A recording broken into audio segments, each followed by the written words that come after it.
Hello everyone, চলে এলাম একটি বড়া পিঠার রেসিপি নিয়ে। বন্ধুরা, এটা না বললে কিন্তু কেউ বুঝতেই পারবে না যে এটা কি দিয়ে তৈরি করেছি। তো যে কোনো একটা ফেলে দেওয়া জিনিস দিয়ে আমি এই পিঠাটা তৈরি করছি। সঙ্গে থাকো আর দেখতে থাকো।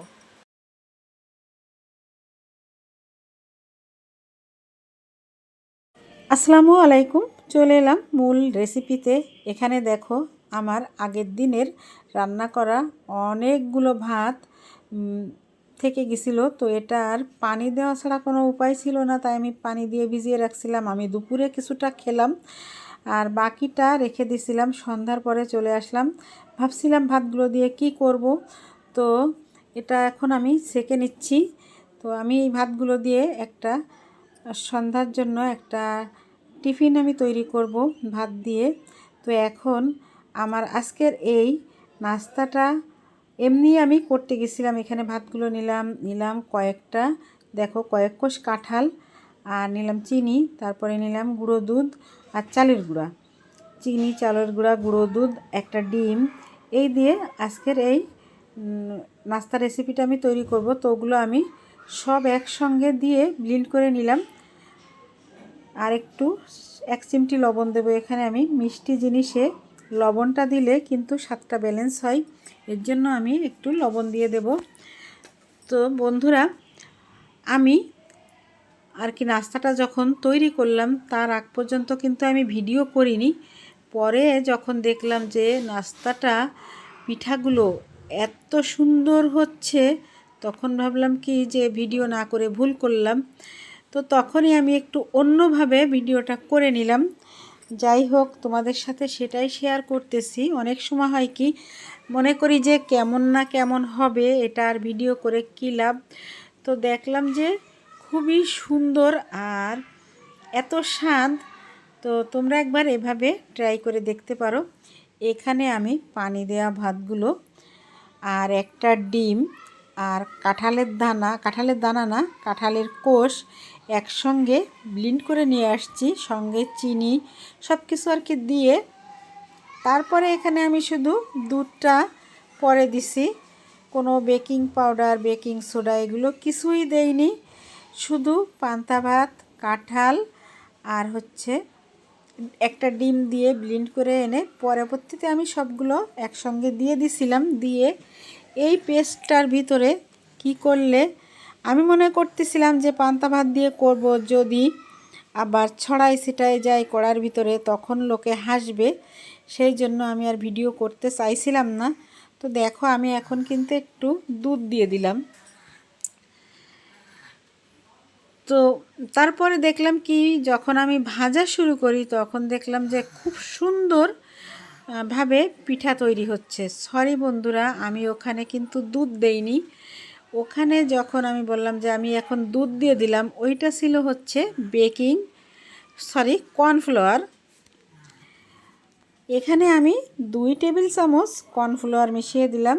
আর এই কর্নফ্লাওয়ার দেওয়ার জন্য কিন্তু আমার এই পিঠাগুলো একদম ভাঙেনি বা এত সুন্দর হবে। তোমরা যদি এভাবে তৈরি করো, একবার এভাবে তৈরি করে খেয়ে দেখো।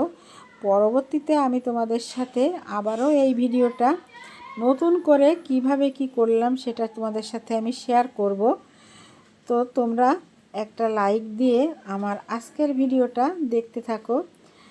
এরপরে আমি চলে যাব ভাজার জন্য। চুলায় আমি একটা কড়াই দিয়ে দিলাম, আর কড়াইয়ে দেখো আমার প্রয়োজন মতো আমি তেল দিয়ে দিচ্ছি। তেলটা কিছুটা পরিমাণ, খুব বেশি কড়া করে গরম করা যাবে না। একটু দেখো একটু বুদবুদ করলে তখনই আমি ব্যাটারগুলো দিয়ে সুন্দর করে পিঠা তৈরি করে নিচ্ছি। পিঠা মানে পান্তা ভাতের আর কাঁঠালের বড়া। এটা যে খেতে বন্ধুরা এত মজা, তোমরা না করে খেলে কিন্তু বুঝবেই না যে এটা কি দিয়ে তৈরি। এটা তোমরা কিন্তু কেউই বুঝতে পারবে না যে এটা পান্তা ভাত আর কাঁঠাল দিয়ে তৈরি করা হয়েছে। তোমরা একবার হলেও এইভাবে তৈরি করে খেয়ে দেখো। অসাধারণ স্বাদের এই পান্তা ভাত আর কাঁঠালের বড়া রেসিপিটা তোমরাও করে দেখতে পারো। অনেক সময় দেখা যাচ্ছে ভাত বেঁচে যায়, আমরা ফেলে দেই। তো ফেলে না দিয়ে এভাবে যদি আমরা একটা নাস্তা করে খাই তাহলে কিন্তু আর কোনো দানার অপচয় হবে না, ফেলে দেওয়া লাগবে না। আমাদের শহরের পরে হাঁস মুরগি থাকে না যে তারা হাঁস মুরগিতে খেয়ে নেবে। তো বন্ধুরা, পিঠাগুলো দেওয়ার পরে আমি সুন্দর একটা কালার আসা পর্যন্ত ভেজে নেব।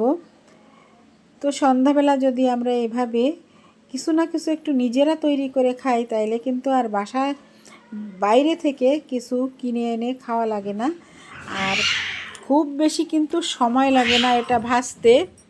বন্ধুরা, খুবই অল্প সময়ে, অল্প তেলে, অল্প উপকরণে খুবই সুন্দর একটা ঘরে থাকা সমস্ত কিছু, ঘরে থাকা উপকরণ দিয়ে সুন্দর একটা নাস্তা তৈরি করা যায়, আর খেতেও দুর্দান্ত লাগে। আমি আবারও বাকি বেটারটুকু দিয়ে দিচ্ছি আর ভেজে নিচ্ছি সুন্দর একটা কালার আসা পর্যন্ত। বন্ধুরা, তোমরা আমার সঙ্গে থাকো, আর যদি তোমাদের এই রেসিপিটা ভালো লাগে তোমরা কিন্তু নিজেরাও তৈরি করে খেতে পারো, আবার মেহমান আসলেও তৈরি করে দিতে পারো।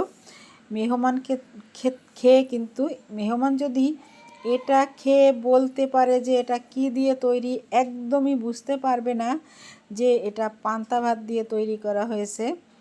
বন্ধুরা, তো তবে সঙ্গে থেকো, আমার ভিডিওটা খুবই ছোট হয়ে যাবে, তাই আমি আবারও তোমাদেরকে এই ভাজাটা দেখাচ্ছি।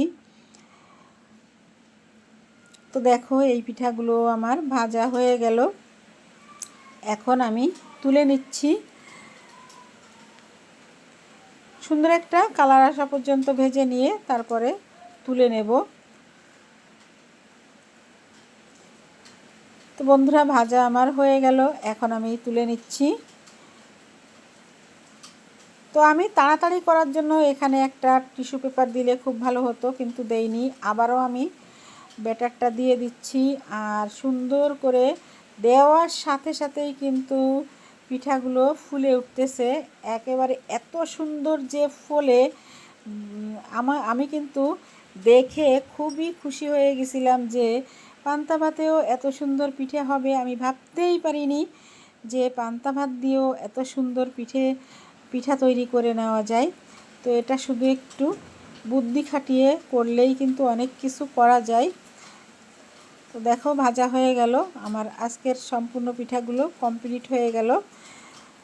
কেমন লাগলো অবশ্যই কমেন্টের মাধ্যমে জানাবে। যদি কোনো অংশে ভালো লেগে থাকে লাইক, কমেন্ট এবং শেয়ার করে দিও, আর নিজেরা এভাবে তৈরি করে খেও। বন্ধুরা, আজকের মতো বিদায় নেব, চলে আসবো নতুন দিনে নতুন কোনো ব্লগ ভিডিও বা রেসিপির সঙ্গে। ততক্ষণ তোমরা সঙ্গে থেকো, সুস্থ থেকো, আর সবাইকে সাপোর্ট করো। দেখতে পাচ্ছ আমার আজকের এই পিঠা রেসিপিটা কেমন হলো। তো আজকের মতো এখানেই বিদায় নিচ্ছি। আল্লাহ হাফেজ, আসসালামু আলাইকুম।